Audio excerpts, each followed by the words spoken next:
ఆంధ్రప్రదేశ్ ప్రభుత్వం విడుదల చేసిన టెట్ షెడ్యూల్ను ఒకసారి చూద్దాం. టెట్ నోటిఫికేషన్ జూలై 2న. ఫీజు చెల్లింపు అనేది జూలై 3 నుంచి జూలై 16 వరకు ఉంటుంది. ఆన్లైన్లో అప్లికేషన్ చేసుకోవడానికి జూలై 4 నుంచి 17 వరకు సమయాన్ని ఇచ్చారు. జూలై 16 నుంచి ఆన్లైన్ మాక్ టెస్ట్ అందుబాటులోకి వస్తుంది. హాల్ టికెట్స్ డౌన్లోడ్ అనేది జూలై 25 నుంచి ఉంటుంది. టెట్ ఎగ్జామ్స్ అనేవి ఆగస్టు 5 నుంచి ఆగస్టు 20 వరకు నిర్వహిస్తారు 2 సెక్షన్స్లో. ప్రొవిజనల్ కీ అనేది ఆగస్టు 10న, ప్రాథమిక కీ పైన అభ్యంతరాల స్వీకరణ ఆగస్టు 11 నుంచి ఆగస్టు 21 వరకు. ఫైనల్ కీ అనేది ఆగస్టు 25న రిలీజ్ చేస్తారు. ఫలితాలు అనేది ఆగస్టు 30న విడుదల చేస్తామని విద్యాశాఖ అధికారులు తెలియజేయడం జరిగినది. మనం ఎన్నో రోజుల నుంచి ఎదురు చూస్తున్న, రోజులు కాదు కానీ ఎన్నో సంవత్సరాల నుంచి ఎదురు చూస్తున్న నోటిఫికేషన్స్ వచ్చేస్తున్నాయి. ఈ నోటిఫికేషన్స్తో మన తలరాతను మార్చుకునే అవకాశం మన చేతుల్లోనే ఉంటుంది.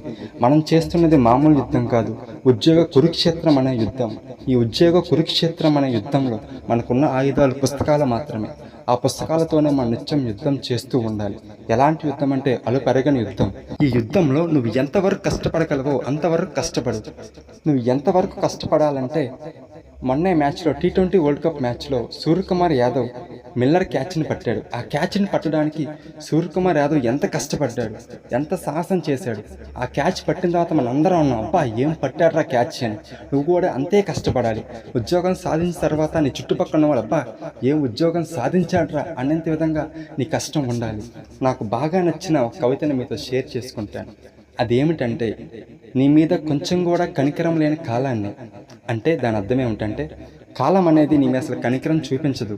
నాకు చాలా కష్టాలు ఉన్నాయి, చాలా ఇబ్బందులు ఉన్నాయి, నా కోసం ఒక సెకండ్ ఆగుతావా, ప్లీజ్ ఆగవా నువ్వు ఎంత మొత్తుకున్నా సరే కాలం అనేది నీ కోసం అసలు ఆగదు.